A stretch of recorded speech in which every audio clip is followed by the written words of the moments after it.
Most people that do TikToks or social just talk about the highlights of life. And I think one of the things that I want to try to do with my page and feed is give you kind of the real story behind where you have to get to in order to have the life you want. And I'm sitting here right now with my knee brace. I think I've shared this with you guys. I'm going through surgery, but I'm enjoying my house right now, just hanging out. My wife's cooking lunch.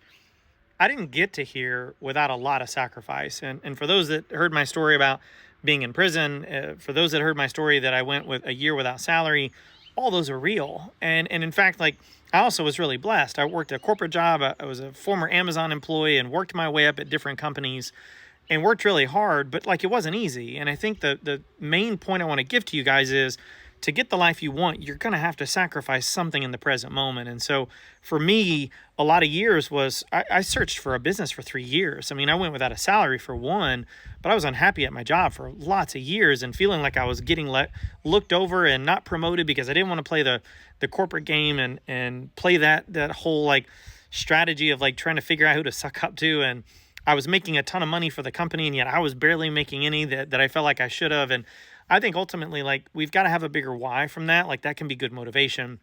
But I want you guys to understand that I don't think you get to this point of anything in life. Like, you want to be physically fit, you want to be financially free, you want to have a really strong community, a lot of friends, a big family. You have to make sacrifices to get to that point, right? And so I think ask yourself today, if you're watching this and wondering like how you get there, ask yourself, what do I need to give up to go achieve that next thing?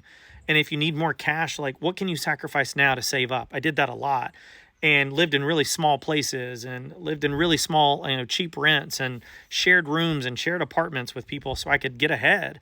What are you willing to do to get to that point? And how are you able to do it right now?